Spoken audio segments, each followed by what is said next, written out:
Welcome everybody to back to the seminar series. This is a little stranger than usual, obviously, because I can only see Ben and Sarada, but we know there are a few hundred of you out there, so thanks for bearing with us as we got this all set up. Obviously this is strange, just like everything else is strange for everybody else, but now that AU got back to school today, we wanted to have some sense of normalcy and kind of keep this going as much as we can. Quick announcements, there are no rules here anymore. You can go to the bathroom whenever you want because we can't see you. One personal plug, if you are still on or around campus, my all-time favorite restaurant, Chef Jeff's, right down the street, that all you know well, is still doing delivery and takeout, so kick them a little bit of business. What we were always planning to talk about today as part of this broader series on speech writing in today's media environment is persuasion. If anybody's taken kind of intro level political science courses, you know that presidential power is the power to persuade, like Richard Neustadt said. But how do you persuade people in today's media environment where, we're not just more polarized than before, but we've also kind of internalized ideology to the part where it becomes sort of who we are, and where we can create kind of our own curated news feeds where we might never see a dissenting voice. A lot of that's feeding into what's happening around coronavirus right now. So right before I get to the bios, I'll just talk about what we're going to do today. We were originally going to start by talking about President Obama's speech on the Iran deal that he gave at American University, because that was a time when, Ben, who helped write that speech with the president, can take us through it, but you're trying to convince a skeptical public to take a particular course of action. And then we might get into, what's happening today, obviously, with coronavirus. Ben and Sarada and I all worked at the White House. We wrote speeches for the president in times of crisis. What does the president have to do now to lead, to persuade people to take an unpopular course of action, like staying home, for example? Before I get to that, let me introduce, or our little panelists introduce themselves. I've known Sarada Peri. I'm not going to tell you how long, but we met in graduate school. And I've known Ben Rhodes since the 2007 campaign, and the three of us all worked together in the White House. Ben, because we still have, college students online here who are going to be graduating this year, can you just kind of take us through your trajectory real quick, how you got from college to the White House? Sure. I went to graduate school right out of college and got a master's in fiction writing, which in retrospect wasn't a particularly good idea because that's provided a lot of fodder for some of my fans out there. But I was redirected by September 11th. I witnessed those attacks and kind of had the sense that writing short stories about a guy, trying to write short stories wasn't the most useful life. And so I wanted to get involved in writing and what was going to come next in terms of our foreign policy. And I was actually directed towards a speechwriting job when I applied for some journalism positions, thinking I'd want to be a writer for a magazine. And a guy said to me, if you want to write and you want to learn about foreign policy, why not be a speechwriter for someone who talks about foreign policy, which is a sign that, sometimes the best plan is to not have a plan, because I got hired as a speechwriter for somebody for 5 years who ended up being the co-chair of the 9/11 commission that investigated the September 11th attacks, and a commission that looked at the Iraq War. And then I got frustrated that all the commissions in the world wouldn't make change if political leaders didn't change. And so I wanted to get involved in a campaign. And that's when I went to work for Barack Obama, who back then in 2007, to me, represented at least the generational change I wanted to be a part of. And I was hired as a speechwriter and foreign policy advisor, kind of a utility player, mainly speechwriter, but kind of pitched in on developing foreign policy positions and helping prepare then Senator Obama for media appearances and debates. And it kind of carried those responsibilities into the government, where for 8 years I was a deputy national security advisor, kind of overseeing speechwriting on foreign policy issues, but also communications generally, and participating on a set of policies, including Iran, which we'll talk about today. Now I'm a retired government official at the age of 42, and I have a podcast, Pod Save the World. Hope there's some worldos out there, and came out with a book, do some other writing, and like everybody else, and sheltering in place here. And Sarada, you had a different kind of trajectory. I mean, one thing about speechwriters is no two kind of came up the same way. How did you end up at the White House? Yeah, so more meanderingly. After college, I did a program called Teach for America. I taught high school English in New Orleans for a couple of years. This was before Katrina, because I'm old. And after that, I got interested in sort of education policy and the intersection of poverty and urban politics and education. So I worked for a nonprofit that worked with state legislators on progressive policy, mostly healthcare and education. And then I went and got my master's in public policy. You're sensing a pattern. Then I went to Capitol Hill, where I got a job with now former Senator Mary Landrieu from Louisiana. I was her healthcare and education policy advisor. And during this time, this was like 2007, so 2008, a guy named Barack Obama became president and decided that he wanted to make healthcare his signature initiative early on. And so I got thrust into working on Obamacare from the policy side for a moderate Southern Democrat. It was a pretty intense time. And almost as soon as I got to Capitol Hill, I loved my office. I really, really respected my boss and thought the work was important, but I did not like the actual sort of nitty gritty of policymaking after all this time, and realized that I wanted to write, but I didn't exactly know how to get a job as a writer. I knew I didn't want to be a journalist. And I was complaining about my job at a party, as one does in Washington. And a friend of mine said, I know a guy who's a speechwriter, you should talk to him. And I didn't even realize that was a job, but I ended up talking to this guy who is a partner at a firm called West Wing Writers, which was run by former speechwriters for President Clinton. And so I had a conversation with this guy. He was really interesting and cool, and he asked me to send some writing samples. The only samples I had were some op-eds I'd written in grad school, because I wasn't a writer at the time. And I sent him some samples, and I got to know him a little bit, and ended up taking a writing test for them, which was the first speech I ever wrote. And after Obamacare was over in 2010, we passed it, and then West Wing Writers hired me. And so I, at age 30, became a speechwriter, having only written a speech test to become one. And they turned me into a speechwriter. And then 4.5 years later, Cody called me and said, "Hey, dude, you want to write speeches for the president?" And I said, "Are you effing kidding me?" And then I went to the White House. And so now we all closed it down, and I was there until the end. And now I'm just have my own little one-woman shop. I work with different clients, political, nonprofit, philanthropic, on all kinds of speeches and messaging strategy. And then I also, when I can, write my own stuff under my own name. So that's what I do now. And also sheltering in place. Well, thank you both for your time. I mean, I should have mentioned up top, Ben has a class after this. You have your students at USC, right? Yep. Yeah, at 7 o'clock Eastern. And both of you have young children at home. Sarada's got a baby and a toddler, and Ben's got a 3-year-old and a 5-year-old, and knows all the words to Frozen in 12 different languages now. Yes. What were you going to say?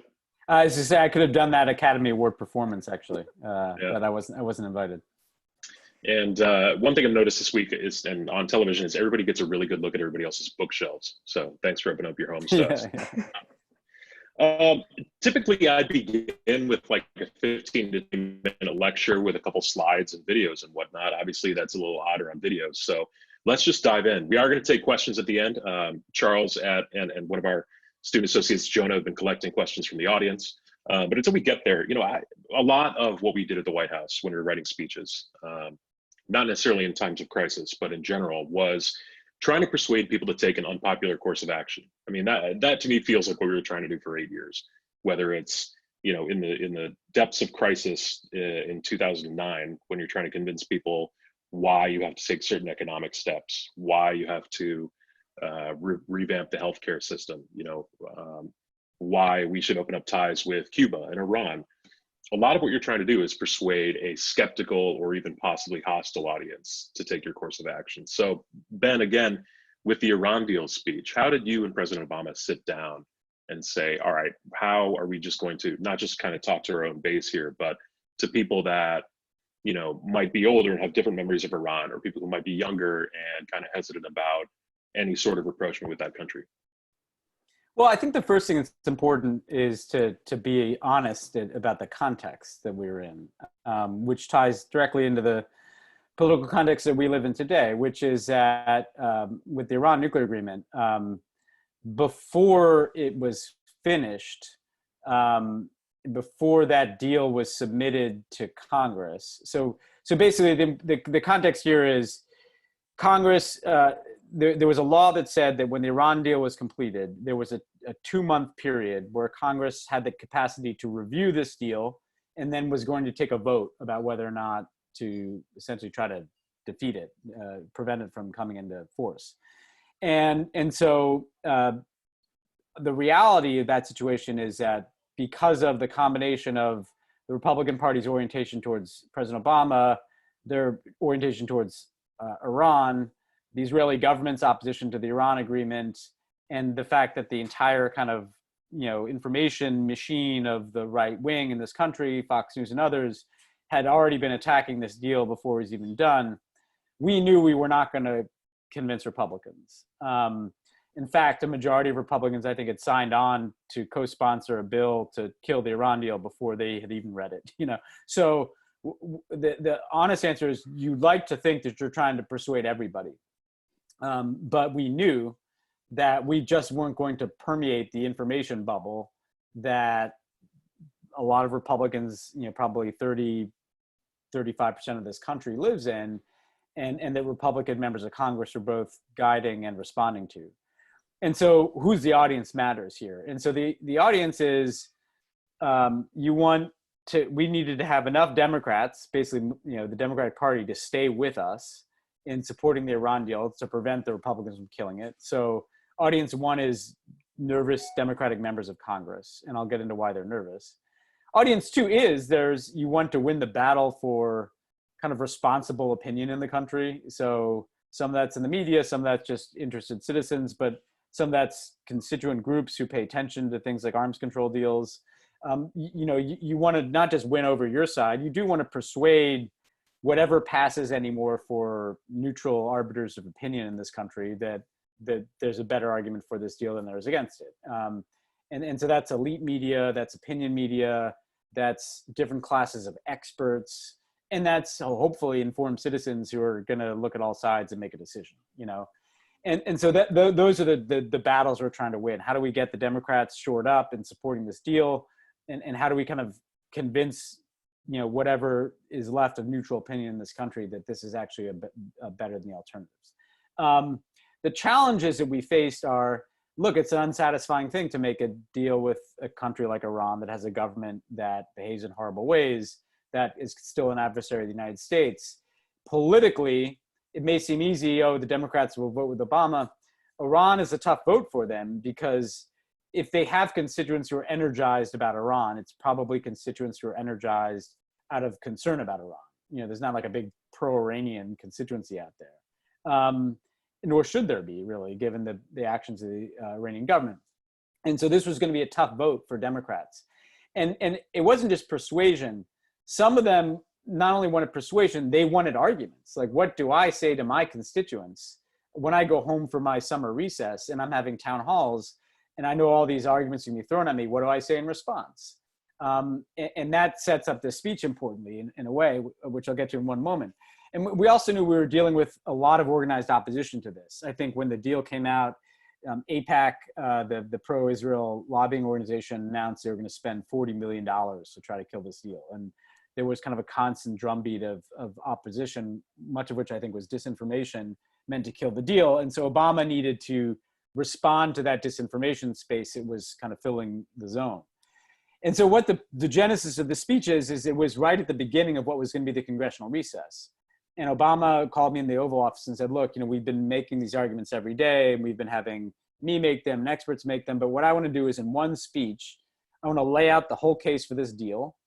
I want to make the point very clearly here that while this deal is not perfect and no deal is, it has to be judged against the alternatives. So what is the quality of this deal not measured against some unachievable objective, but measured against the alternative paths available to me as president. And then what he wanted to do is literally pick out what are all the best or most repeated arguments that are made against this deal. And he literally wanted to make the rebuttal himself. And that doesn't necessarily make for the easiest, storytelling delivery. But what it does do is it basically not only served as a speech to make a point in that day to that audience and to whoever else is consuming the speech, this speech then became the source document for the entire Iran deal communication strategy, because members of Congress could basically, be informed by this and use it in town halls, or other people who are getting questions along the lines of the arguments that President Obama rebuts in the speech could draw from his rebuttals and their responses.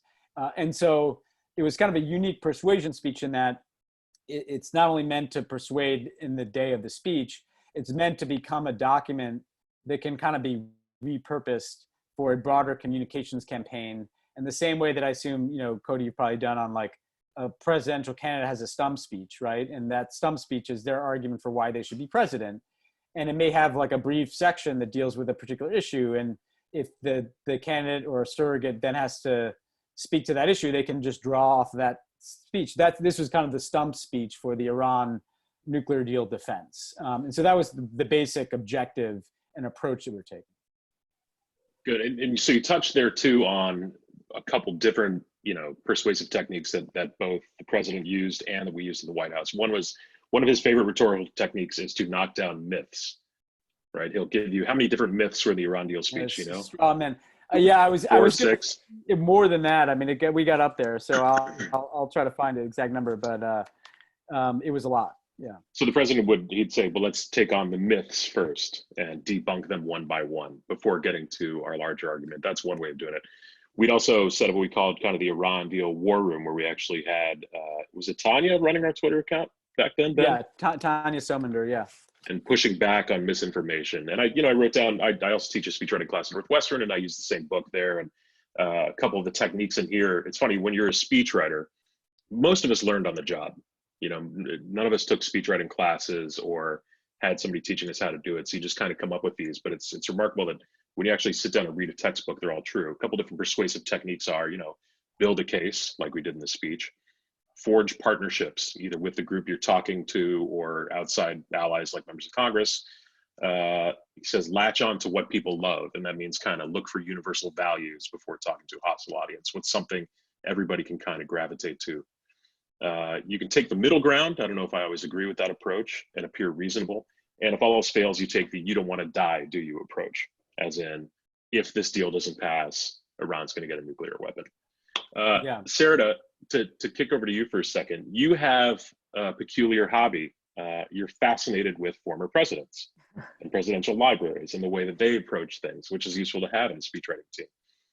What are some different ways that other former presidents liked to persuade audiences that might be different? Well, I think the most instructive examples are all sort of from the modern era.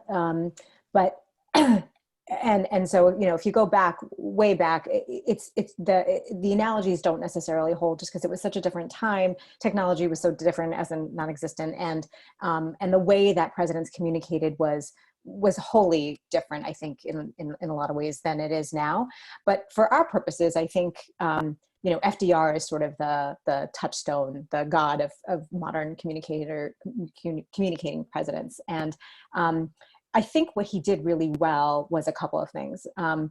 He believed in kind of leveling with the American people in a way that previous presidents hadn't always, and that the opportunities weren't necessarily set up to. So if you think about sort of speeches before radio came along, they were all done in person. The reason we call it a stump speech is because typically the person was actually standing on the stump of a tree, shouting. There were no microphones. Speeches were really long because you had to make it worth people's while who were coming all the way to see you. And so speeches would go on for hours, right? And so persuasion was only part of the goal there, right? You're also trying to entertain. You're trying to keep people there. People are passing out booze. Like, you're doing anything to keep the audience there because they worked so hard to get there. And now, you're the only person they're going to listen to, and then there's no recording afterwards.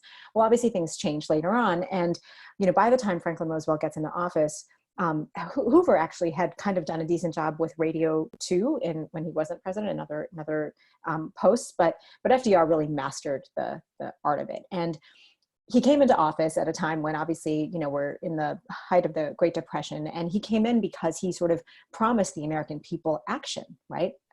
And, you know, bold, persistent action was his term.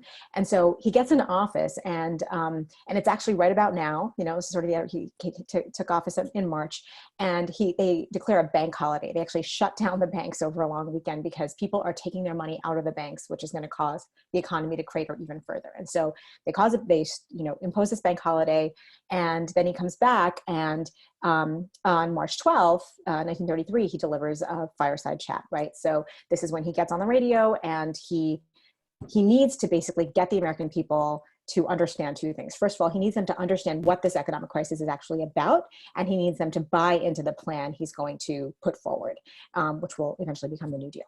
And this is no easy task, right? Because for years under Hoover, people have been terrified. First of all, they've been told that their government can't really do very much, and they're seeing their life savings wiped out, and they have no idea what's going on.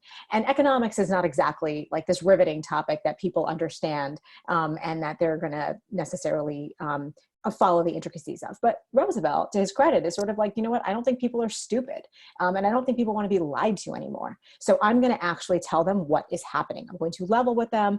I'm going to, you know, their lives are bleak. Why am I going to hide it? I'm going to say what it is. And so he does it. He explains exactly what's going on, sort of why the economy is in the situation it's in. And then he sort of point by point explains exactly what his plan is to go forward. And so by the time, and remember, you know, people are just listening to their radios, that we didn't have the fragmented media landscape that we're all stuck with now. And so, you know, everybody is sitting around their radios listening. And what it does is kind of persuades people ahead of time to support this program he's about to put forward, so that by the time it actually sort of, you know, makes its way to Congress, there is in fact public support for it. But more than that, I think he was trying at this sort of moment of real crisis to sort of engender a sense of confidence, right? The sense that, you know, we can do this together. There's also this really unifying tone to the whole thing, which is part of persuasion too. It's not sort of like me from top down, I'm going to do this to you, but that we are all part of something. That's certainly part of persuasion in our country, right? In a democracy. And he does that really beautifully. And actually, I think to sort of, well, we can talk about this when we talk about crisis, but I think that FDR was sort of the first person to talk to the American people like they were just normal people who were smart enough to listen to a problem and were smart enough to accept a solution and hear the details of it. And that was kind of new. And he actually does the same thing later on, you know, in 1942 when when World War II is not going super well. This is how long he was in office for, you know, from the Depression to World War II. And he kind of just levels with the American people. There's actually this famous fireside chat he does in 42 where he used to do his fireside chats in the White House, in what we call in the like the basement of the White House. And what he decided to do was explain using maps, hence the map room, which we all knew in the White House, exactly what the troop movements were and sort of what his plan was and why things were sort of not going as well as they could be going, and then what he was going to do next. And he actually tells people ahead of time, the newspapers say, President Roosevelt's going to be pointing to a map at the fireside chat, so make sure you've got a map. And newspapers printed the map ahead of time so that families could sit around the map and look at the map as he's talking through the troop movements. But again, it's sort of this, I trust you all. I trust the voter. I trust the American citizen to listen to a problem like rational people and, you know, think through it and work with me and accept the solution that I'm going to put forward, as opposed to running away from it or lying about it. And so I think that is actually, if you have the credibility as a leader to level with the American people, it's actually, or people in general, it's a pretty effective persuasion tool. I find myself very jealous of President Roosevelt right now, Yeah. because I don't know if those techniques work today, purely because of all the shifts we've seen. I mean, you know, I saw a lot of parallels while you're talking between what's happening now and what was happening 12 and a half years ago, or 11 and a half years ago now, when, you know, Ben and I were on the campaign in September of 2008 when the economy started melting down. And, you know, we were all kids too, who were scared by this, whose parents were going through this, watching their retirement savings evaporate. And, you know, one thing President Obama did was he emailed us, I think he emailed Fabs and Ben to say, hey, why don't you go back and look at some of the things President Roosevelt said, you know, when he prepared to take office, when he was running for office. How do you reassure a scared public? And that's something we've always kind of kept in mind, but things have changed. right? And like I said, a lot of what we try to do in the White House was persuade people. Let me take, whether it was healthcare or, it always drove me insane that we would actually have to spend any time trying to convince people that climate change is a thing that's really happening. But I'll take guns as an example. I mean, this was, remember after the shootings in Newtown, this was during we had just won re-election and we're preparing for the second term. And 20 school children were gunned down in their school along with 6 educators. And the president said, look, we need to do something about this. It's not what was on the top of our second term agenda, but we're going to move it there. And so we tried to craft, not just eulogies, but a kind of strategy to move forward and do something about gun violence. And so, you need to persuade, well, actually, we didn't need to persuade a skeptical public because 90% of Americans were in favor of background checks. Exactly. 80% of Republicans are in favor of background checks. Even 70% of NRA households were in favor of background checks. So in a lot of ways, you're preaching to the choir. This could be a whole different seminar topic, but what you had to do was persuade 60 senators to be in favor of background checks. And ultimately we got I think 54, which means even only in the United States Senate can you have 54 people vote for something and have it lose. So, and that just contributed to a lot of cynicism, certainly within the White House, let alone outside the White House. But persuasion is hard. I think with guns, I might have actually just picked a bad topic because we didn't have to persuade a lot of people on it. But health reform for sure, right? I just saw a headline this morning. Today is the 10th anniversary of the Affordable Care Act. Happy anniversary. It's more popular than ever. And even so, that's still about half the country, And, we wrote speech after speech for 8 years, including the campaign 10 years, trying to get people to coalesce around this idea. And not to get into the nitty gritty of health reform, but part of the difficulties with persuasion now is the fragmented media environment, is social media, is the fact that our political ideologies have become kind of inherent to who we are. And it's one of the things that somebody lists off about themselves. So let me start up this next part with, I'll start a question that I got from a friend yesterday. Jim C. in Chicago, Illinois. Asks, so for elected officials, how has the challenge of persuasion changed when there are seemingly multiple acceptable truths and realities, depending on what news channels, social media feeds we self-select into? It's changed a lot. I mean, it's not like Sarada was talking about with FDR. You don't just get to give a fireside chat that 40 million people tune into. It's not like it was in the 60s when there were 3 nightly newscasts and Walter Cronkite told you at the end of the newscast, that's the way it is. People still kind of idolize LBJ and say he was able to do anything he wanted because they think of that picture of him towering over somebody. But he had a 2/3 majority in Congress, both houses. He could do anything he wanted. What do you do when it's 50-50? And we've got 100 different channels and our own social media feeds. I mean, it makes it very difficult for the speechwriter. But at the same time, speechwriting hasn't really changed. You still try to tell a great story and you still try to push people to course of action. I don't have a good answer and I never have, as to how to push back on misinformation other than to just do it. One thing we tried to do in the White House to kind of pierce those different bubbles we had an Office of Digital Strategy where, the president and first lady would go to news outlets or just outlets, not even related to news, that people might turn to on a regular basis if they don't turn to MSNBC or Fox or whatever. The first lady might do something about healthy eating in the garden with Good Housekeeping, or, President Obama went on Between Two Ferns, which was roundly mocked by official Washington, but that was the single biggest day on healthcare.gov at that point because a bunch of young people that watched Between Two Ferns went and signed up to get healthcare. So that's one way you run around it, but I've never come up with a great way to, we spent half our day howling into the wind on Twitter and hoping it will do some good. I don't know if it does or not. And all this sounds like a downer, but I've never figured out a way to really push back on all that. So here's what I'd say. I think about that a lot, obviously. And because part of it has to do with your timeline for this, right? So in the immediate term, right, I don't have a good answer. You want to, what we did in the Iran campaign is like try to rebut every lie and kind of flood the zone. But to step back from that, you also want to kind of move the Overton window on the things that you care about. So So for instance, it demands you to step back and take a longer view of what you're doing, which I've had a lot of time to do since we left government, and the successive administration has been trying to dismantle what we did.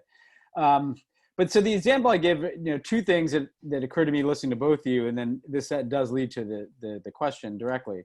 One is Sarada was right. Obama very much was trying to be, in his entire political personality, put himself forward as like, I'm the adult in the room here. And, you all are sick of Congress and you're sick of politics and you're sick of people on cable news, but I will tell you the truth. I will have a level of sobriety. I will speak to you as if you care about facts, even if there's a portion of the country that doesn't. I'm going to model the behavior for what I think politicians should do, even if that's not what other politicians are doing. And I think that did account for Obama's popularity.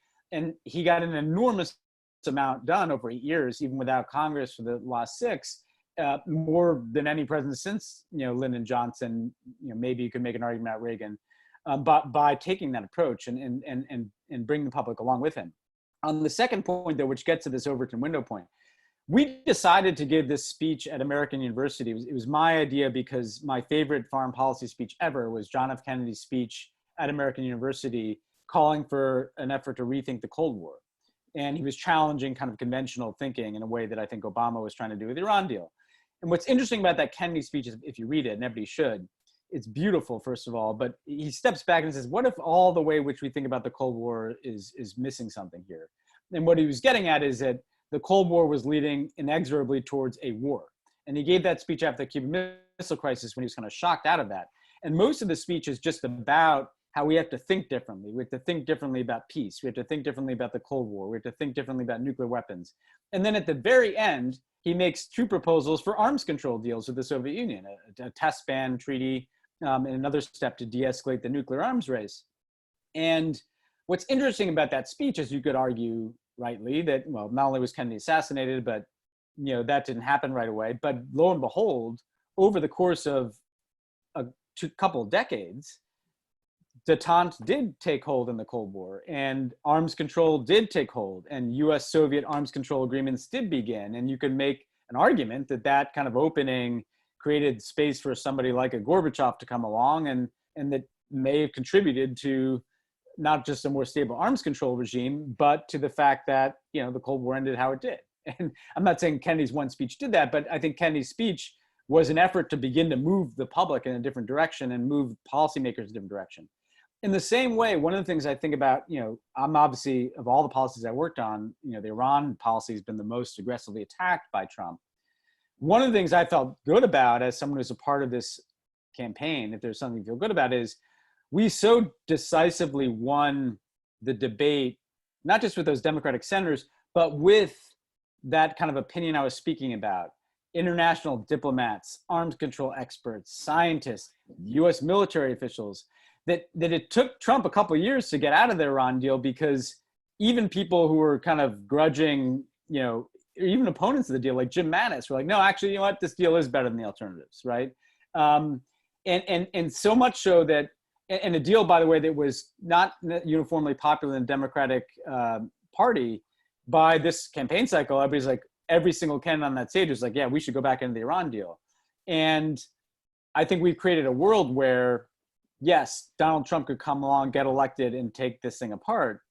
But the way in which a future Democratic president is going to deal with Iran or any other country trying to develop a nuclear weapon is probably going to look a lot more like the Iran deal than what Trump did. And the cost of someone pulling out of a nuclear deal, I mean, in a way, tragically, Trump has proven all the arguments Obama made in this deal, because if you read the speech, he's basically warning that if we don't do this deal, they'll resume their nuclear program, they'll become more aggressive, there's a risk of war. All those things have happened, so it's kind of been proven out. And so if you see this speech, it's funny, if you read this speech a year after it's delivered, you're like, what a huge success, they got the Iran deal through and it's being implemented. If you read it 4 years out, it's like, well, this speech holds up pretty well, but Trump dismantled the Iran deal. But I think you could read this speech in a decade and think, yeah, this was actually the direction American foreign policy was going in. We had to get out of wars and start making diplomatic deals and open up relations with countries like Iran. And so I think one way to think about disinformation is to not measure the success of what you're doing by what's on Twitter or Fox on any one day, or even what's happening right now in this country, but where are things moving? Because I look at this country today versus when I went to work for Barack Obama, and it's peculiarly a much more progressive country, even though Donald Trump is president, just in terms of, you know, everything from gay marriage to expectations of diversity, inclusion, to the fact that a public option for healthcare is seen as a moderate position, and not some wild socialist takeover, to the fact that an Iran nuclear deal is like, shit, man, we should, I miss that. We should go back to that kind of approach. So I think, you know, one way to get yourself through this, but I think it's true, is that presidents aren't just trying to win debates in the moment. They're trying to shift things over time. And I do think, you know, Obama will more likely than not be someone who did that. Yeah, that's a great point. It also, go ahead, Sarah. No, go ahead. No, please.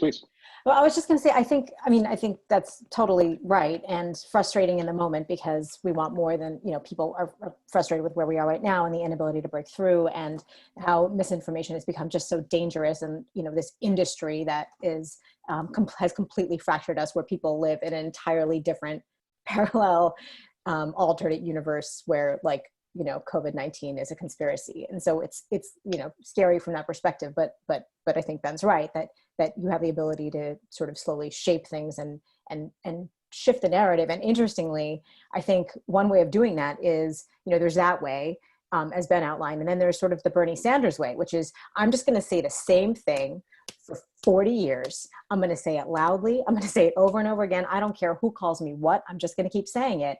And suddenly the public option is the moderate one. I mean, like, if you just are that consistent over the course of a career in public life, people, you know, there is something to that. And just ignoring the noise, ignoring the people who are never going to believe you, as you were saying earlier, Cody, and just not even worrying about what they're thinking. And you can really have some success that way. You know, whatever happens with Bernie, it's pretty remarkable that he has been able to really shift the Democratic Party when it comes to healthcare and a couple of other issues, and that was really just by, you know, beating the drum. But on the other issue of sort of how to actually combat it in the moment, I mean, I think it's the hard part is that it's so all over the place and diffuse, and you can't wrap your arms around it. And, you know, the Republican Party is willing to do things that are so beyond the pale, beyond the law, that Democrats won't. But, you know, David Plouffe says you fight it by just trying to populate the you know, ecosystem with as much information as possible. So we all have a duty to get back on Facebook and whatever else and try to, you know, challenge the algorithm by reposting and sharing things that we think are correct and making good arguments. And that's, you know, that feels like a small thing to do. But if that's the only option you have, then that's the only option you have.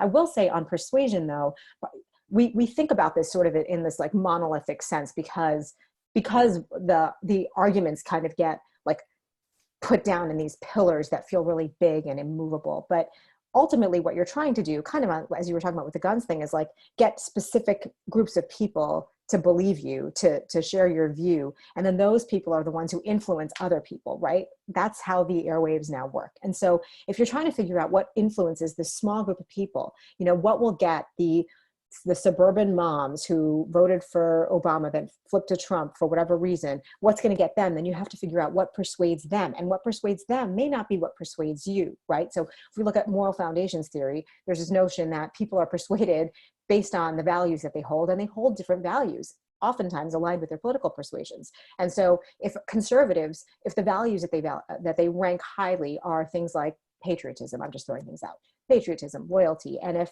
liberals value equality, then if you're going to try to persuade a liberal to, say, be against gun control, you're going to have to look at their values of equality. And if you're going to try to persuade conservatives about climate change, then you're going to have to look at their value of patriotism and come at it from that perspective. So it's reaching people where they are, and that sounds really quaint.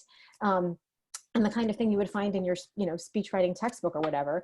But the truth is that is actually how, in some ways, our brain works. You know, obviously we all are obsessed with our own identities in this moment, right? Everybody's become really tribal.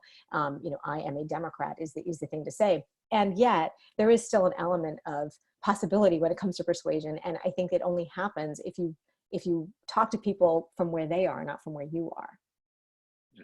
That's good. It's a great point. I mean, I like to think that is what we try to do with most of our speeches. I mean, certainly on guns, like you were saying. And, you know, Ben's point on the Overton window is a great one. Hopefully hopefully our legacy on guns was helping nurture these movements like Moms Demand in every town that have had incredible successes on the state level ever since, and these Parkland kids who hopefully, all run for Congress. I think before we take some questions, it'd be malpractice if we didn't talk a little bit about what it was like to be a speechwriter in the White House in times of crisis. I mean, I've found myself over the last week, really for the first time, desperately wishing that we all worked in the White House again. Yeah. I mean, I loved working in the White House. I was ready to move on after 8 years, but we'd all be there right now, awake 24/7, just like bathing in Purell and red teaming a virus in Dennis's office. But it would be great because it'd be public service, and we'd be out there, doing what we could to make a difference and convince people to stay home and take the right steps in following the science. I've often, as part of my speechwriting courses, I teach a class on crisis communications, and I basically have to throw that out the window now because we've got a whole new playbook's the wrong word, a whole new disaster to not follow.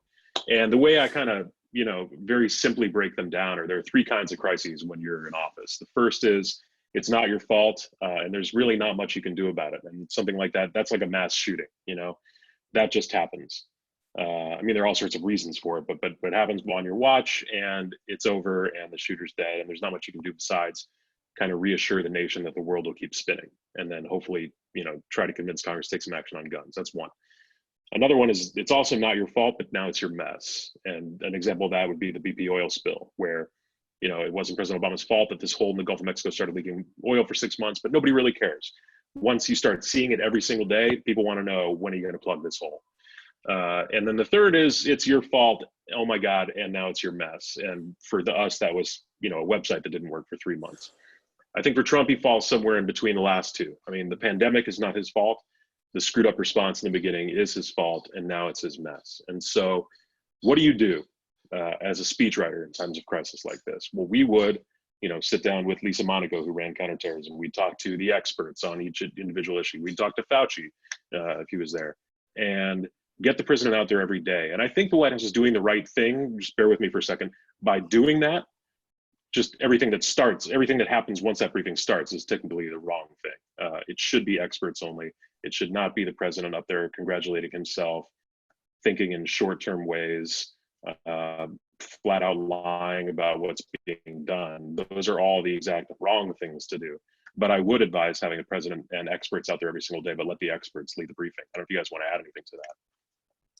Yeah, I mean, I went through a share of these crises, and I think what's interesting, including Ebola, and I mean, I agree with what you said. I mean, usually what a president wants to do, if the president can communicate to people, this is the intangible thing. If the president can communicate facts in a way that make people feel like the government understands what's happening and is on top of it, and then can communicate what we're doing, that may not wholly solve the problem, but gives people enough of a sense that they're working on this and they're moving in the right direction, that does a ton to create space for an effective response. Like, you may not solve the problem in one speech, but if you can credibly stand up there, look like you know what you're talking about, look like you're a useful source of facts that can speak to people's fears with real information, and then can outline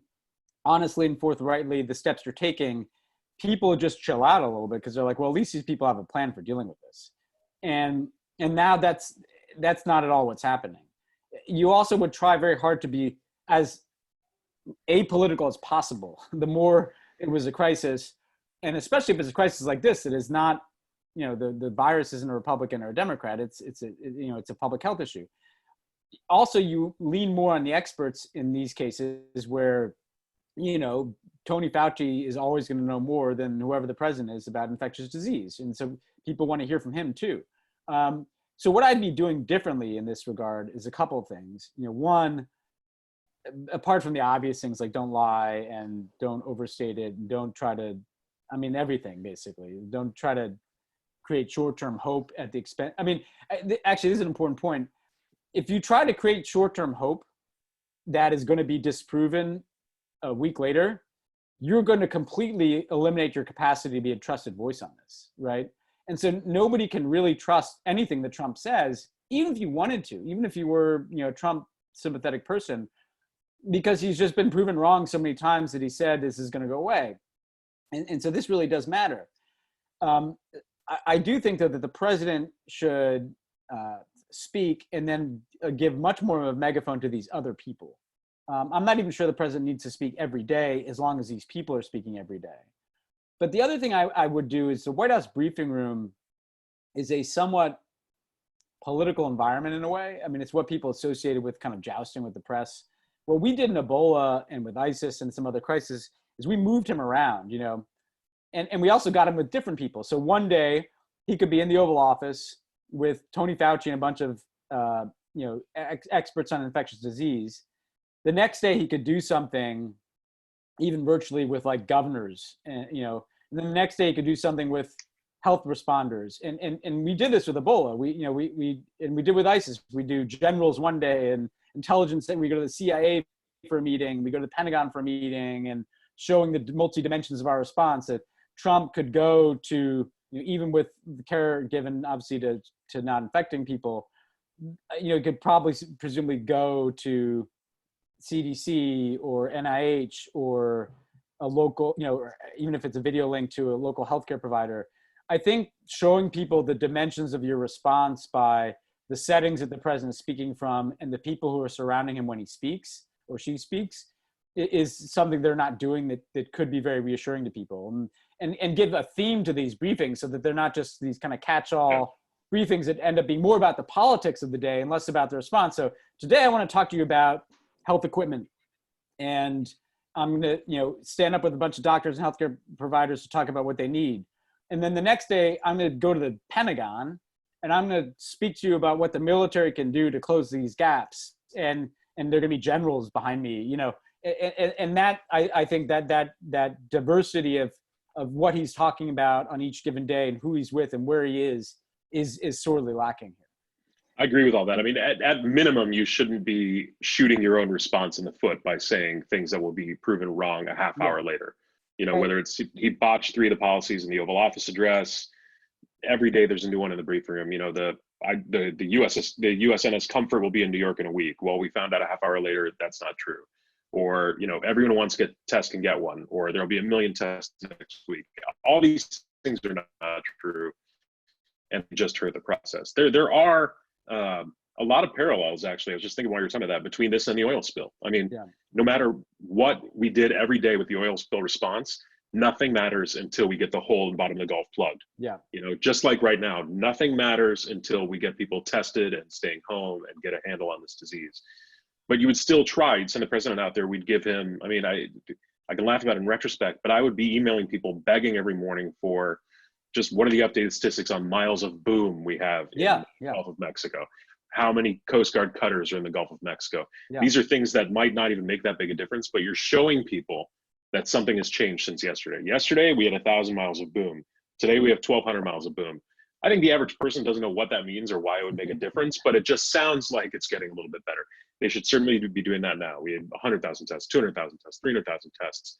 Then kind of step aside, do a little bit, Cuomo's been doing a great job with this, but the president should be a conductor of public emotion too, public feelings. The thing is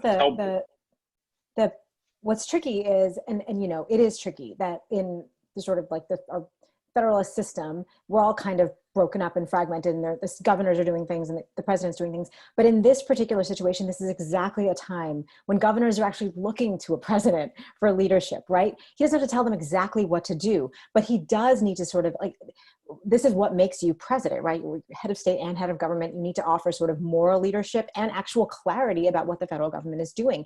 And he keeps kind of willy-nilly issuing these orders, which are really confusing for the private sector. Like they don't know what's expected of them, but he keeps kind of calling out them in this haphazard way. And then governors are confused to their credit, taking things upon themselves. But this makes for a response that from a public health perspective is a total disaster. And he's just never going to be able to get ahead of this on his own because he's incapable of doing it. And so you need, exactly as you guys said, like up front, had he offered like a really very clear explanation of what was happening, what the plan was, and then step back and let the experts do things, that would have made sense. And also, today we have all these different platforms. So if this were happening and we were still in office, Michelle Obama would be doing an Instagram story getting young people to get their butts inside their houses, right? Like all the young people who are defying all these rules, like we would have created a whole like social media campaign to do that. And frankly, what's so interesting about this moment is that this is one of those rare times when actually the FDR model could work, because we're all stuck in our houses.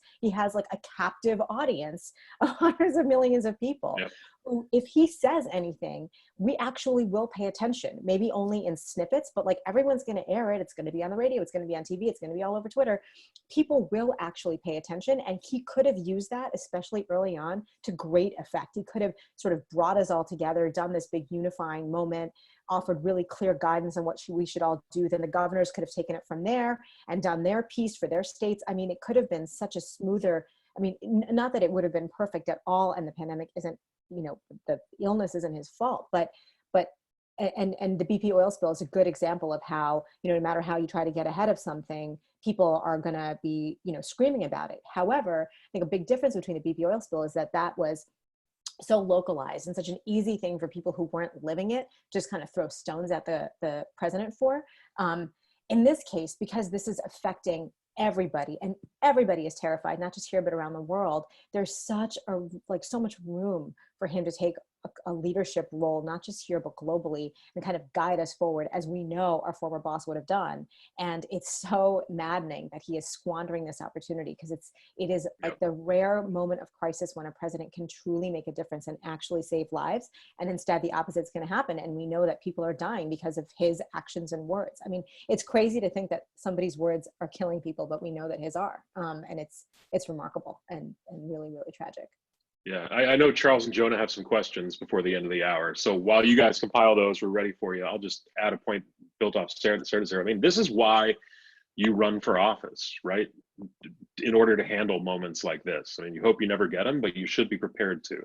And so touching on what you were saying about governors, you know, this, as speaking purely as a speechwriter, this is the moment for governors to shine, you know, and some of them are, but to step up and lead and vault yourself into the public consciousness.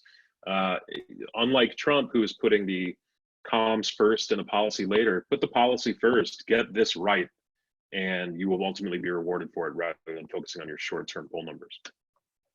Charles, Jonah, you guys there? You have any questions for us? Oh, he's been texting him to me. Here we go. What have we got? Jonah, I see you logging on. Am I there? Hey, man. Yeah, Jonah's one of our student associates. What's going on, brother? Hello, how's it going? Good, man. So, it's great to be with everyone. As Charles and I have been talking about, we've got some questions, just a couple. I know we don't have too much time, so let's get cracking. So this is a general question brought in by Jose C. Social media and news outlets have transformed in echo chambers where like-minded people go to reinforce their own view. How does persuasion function in this context? And how much room is there for persuasion as a way to bring sides together? I think we covered that one pretty well, unless there's anything you guys wanted to add to that. I mean, I just say that, like, we sometimes mistake, like, social media as the only venue where discussion is happening, you know? And so I guess the one thing I'd add is that, like, I'd have to remind myself sometimes that, like, I mean, early in the administration, even, you know, I'm sure Cody had this experience in the Sarada when she joined us, like, you write a speech and then you read some op-ed, like, just eviscerating it, and you get sad. But then you realize it's like it's a right-wing columnist who's going to do that no matter what you said. And part of what you have to do, I guess, is not get so distracted by a certain volume on social media that you're not trying to still reach people where they are. And they're in a lot of different places. They're not just on Twitter or Instagram or what have you. So I think you have to figure out a way to not be captive. And then you also have to fight the battle on social media. And Sarada's point about that Pluff made is right, is that this is a reality, and you do need to fight aggressively there, and you do need to fight the algorithm battle that the right wing puts a lot of money into fighting, you know. So you have to do both. Yeah, and another good point that you just made me think of is that only a small fraction of the country is actually on Twitter. Yeah. What does make it dangerous in terms of public narrative is that all political reporters are on Twitter Yeah. too. So that Yeah. will overreact and push coverage in a way that most Americans might not see or talk about in their own daily lives. But one example I'd give is in the Iran campaign, we would map out, okay, what states are important because there's senators there that matter. And like, is there someone in our administration who worked on the Iran deal who can write an op-ed for the local paper and go on the local news? And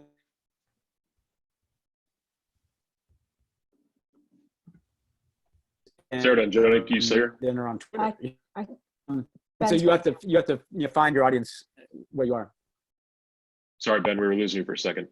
Joni, what else you got? Yeah, that I'm good.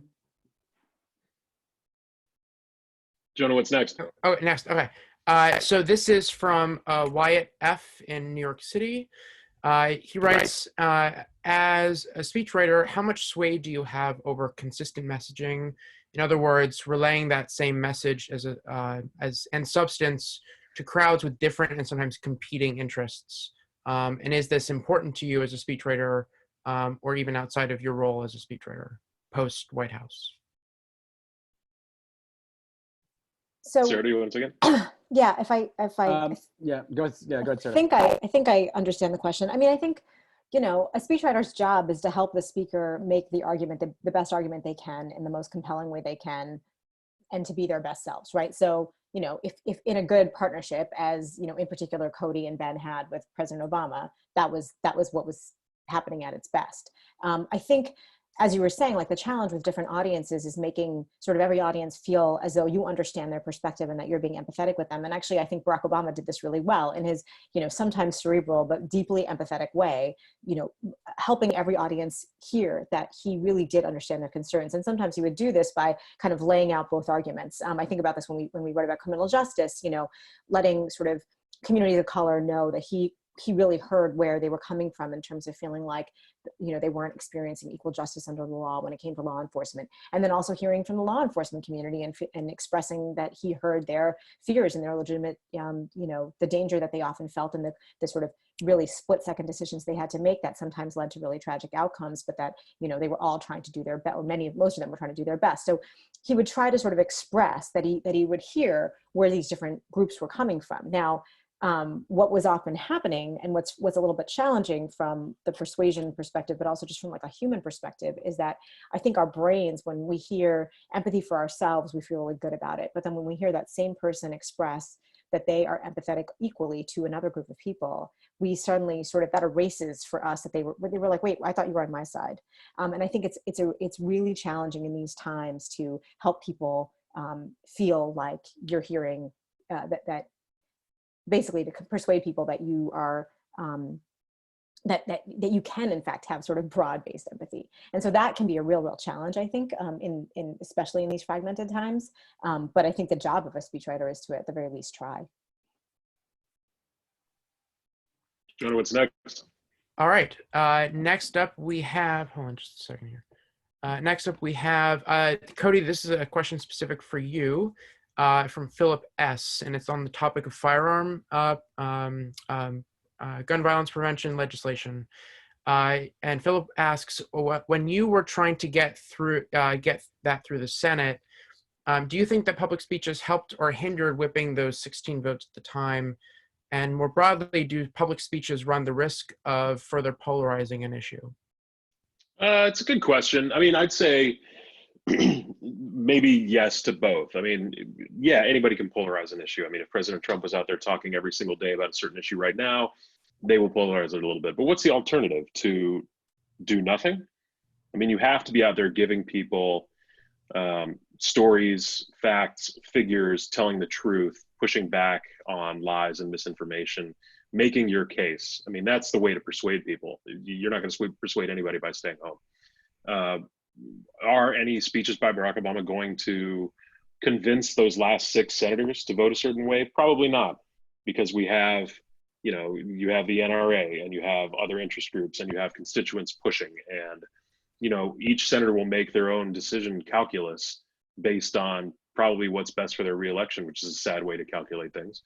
But no, you have to keep trying. You have to keep pushing. I mean, that's the entire point of leadership is, you know, showing people a vision and taking them towards it. And you can't do that by sitting on your hands.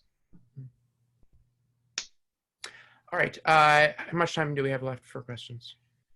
I think we got one more because Ben has to go teach his class at USC. Great. Okay. Last question from Aurora Z in Arizona. Is there a difference in approaching persuasion in a speech when trying to get a policy issue on the agenda as opposed to a policy issue that's already in the public sphere? Yeah, that's a really interesting question. The first thing I'd say is there is a difference. But the first thing I'd say ties back to the question that Sarada answered about consistency, which is that if you are consistent in your frame on how you approach issues and approach politics, that's the entrance point through which you might aim to put a new issue on the agenda. And so what do I mean by that? Like Barack Obama, I think, was a successful communicator because his 2004 convention speech that kind of launched him onto the scene is the exact same message as his 2017 farewell address as president. You know, it's essentially, he had a consistent political identity about how he thought politics should function, about what kind of country we are, about where we're headed, that could be repurposed for whatever issue came up. And so, for example, at the same time, you know, that I was working a lot on Iran, I was also working on Cuba. Cuba was not an issue on the agenda whatsoever. And there are a million things happening in the country in 2014. But at the end of 2014, we announced a major shift in American policy towards Cuba. Essentially, that we're going to normalize relations, open embassies, open up travel, commerce with Cuba. And so how do you approach just kind of springing on people like a whole new issue that we want them to care about or think about or at least agree with us on? And what, you know, I could find is that there were elements in what we were doing on Cuba that were very tied to what Obama was doing in his presidency. So Obama is a generational change in leadership who in a lot of ways came into office saying, you know, the old ways that we're doing things don't work anymore. We have to try something different. And that was entirely one of our arguments on Cuba, that we've had this policy hanging around for 50 years. That's done nothing to help the Cuban people. It's only made the problem worse. And we need to change this. Another key component of the Obama message was kind of reconciliation, that there can be, people can collaborate and have dialogue across racial differences, ethnic differences, historical differences. That was a huge part of what we're doing with Cuba and saying, look, you know, it's time to turn this in the direction of reconciliation. This is a country that's 90 miles from Florida, huge population of Cuban Americans. It's time to open up doors so that those people can reconcile with their families in Cuba. We can put this behind us, and that can allow us to solve problems together.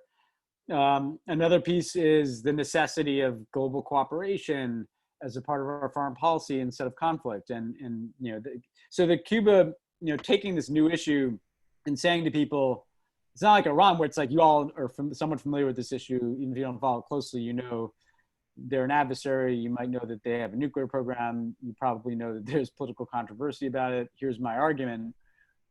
In the Cuba instance, it's more like, hey, here's something you guys probably haven't thought about that much. You might be vaguely interested in Cuba, but we're not just going to dump this with a 5-point plan on you. We're going to frame this around, like, I came in office saying we got to change things that we're doing that aren't working, that we can overcome past differences, overcome ethnic and ideological divisions, you know, and about, you know, so you're presenting the issue to people in a frame that is understandable to them because it's entire this decade. So it's different. And, you know, Obama had since there was a kind of a formula to a lot of speeches, at least I worked on for him, and I assume Sarada and Cody being familiar with the work, which is he would tell a story in every speech, and the story often will what's the backstory? Let me tell you the history of this thing I'm going to talk to you about today. So what's the history of U.S.-Cuba relations, or what's the history of our relationship with Iran, or what's the history of the gun issue in this country? And so, to kind of do the education and informing of the public, but also it allows you to tell an interesting story about how do we get here? And then it's like, so what do we do about it? And he would often almost describe, and so there are different things we could do about this. We could keep doing what we're doing, we could do this differently, or we could do that. And then he, after saying that, he'd say, here's what I've decided to do. And then the rest of the speech is the persuasion of, here's why what I'm deciding to do, I think, is the right course of action and how it's going to go, And so that formula for how to give a speech was very useful in introducing new ideas to the public debate, because there was always a space where he was going to describe for people the backstory of whatever he's talking about. And if it's a backstory that people are very familiar with, you do it differently than if you are introducing kind of a new topic for people to care about or people to be focused on.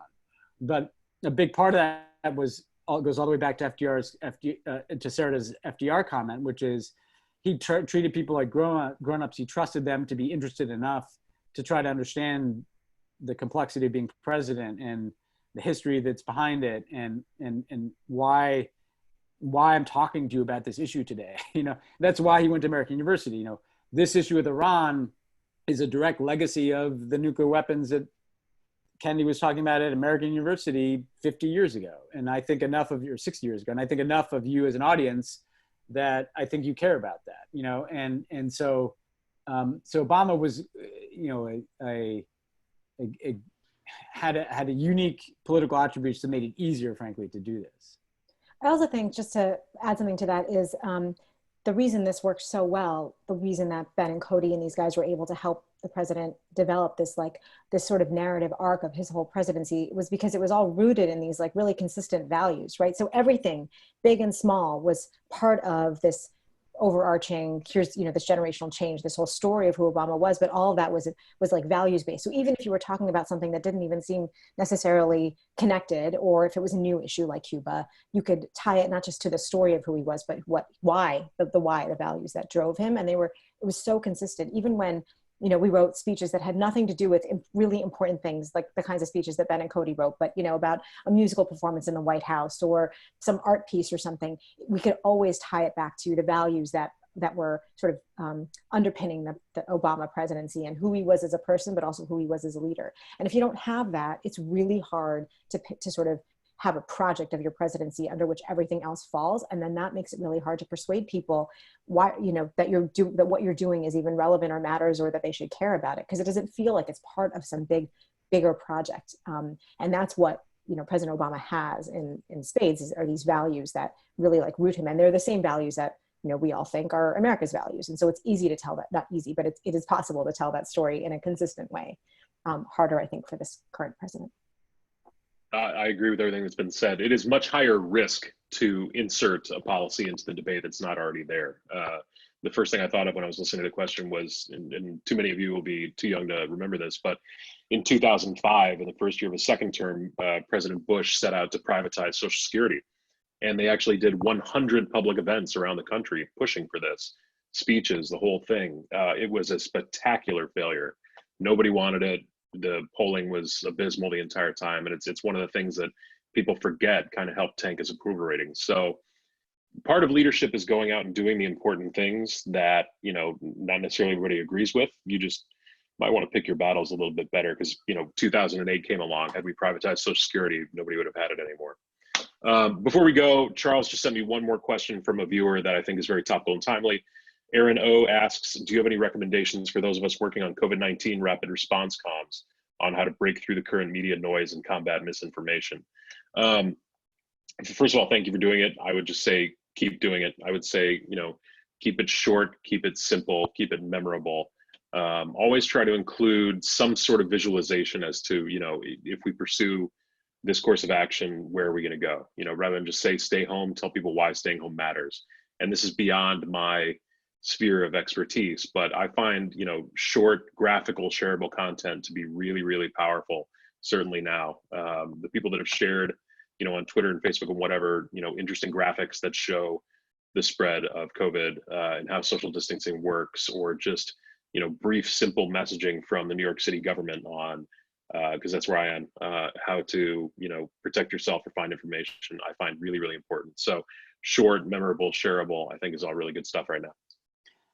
I would add to that, you know, because Sarada hit the problem that we have, which is that if you're, you know, basically every American is getting one response from their mayor, one response from their governor, one response from their president, which is the failure of Trump to not harmonize 50 states into a single national response, which is really causing havoc.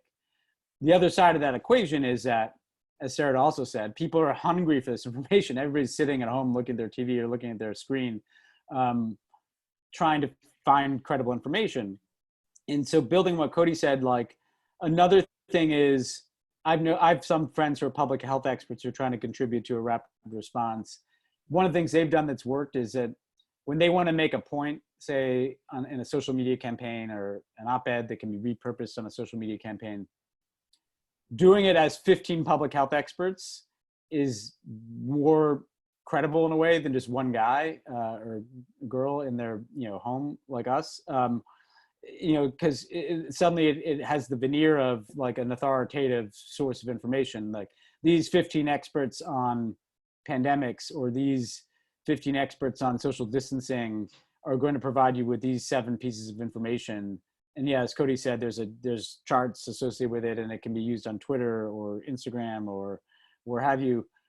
So I think you have to, if you're communicating on behalf of the government, that's a different challenge. But if you're communicating outside of the government, I think, how do you give yourself authority to be listened to beyond just your content? And I think some strength in numbers is an important way to do that. If you're in the government, again, making the information as clear, you know, fact-based and direct and to the point in terms of what you're doing. It has been what's missing somewhat to date. Not just. I think just the last thing I'll add to that is to both of their points. There is both like a sort of a lack of information and a flood of information, and people are being bombarded in some ways, but it's just so overwhelming. And so if you have to communicate on this for your organization or the government or whatever you're doing, you know, say the thing that you can say. What is the value add that you have? You know, are you trying to communicate on behalf of a food bank? Well, then just be really clear about what people can do and leave. You don't need to give them, you know, the entire history of how South Korea is defeating this thing. Like, just pick the thing that you need and that you are credible on, and then focus on that and make it, as Cody said, short and sweet and maybe graphical. But don't try to do everything, because I think that's actually what is making people feel overwhelmed. And so, you know, just sort of keep it tight. Love it. You guys, thank you. You've been very generous with your time. I'm sure your kids are like about to bang down the door. Ben, I know you have to go teach. Jonah, thanks for the questions, and everybody watching, thanks for joining us. We will keep you posted on what we're going to do with the next seminars and who we're going to have. Thank you very much for joining today. Thanks for having me. Bye, guys. Thanks, guys. Thanks, Bye. everyone. Thank you.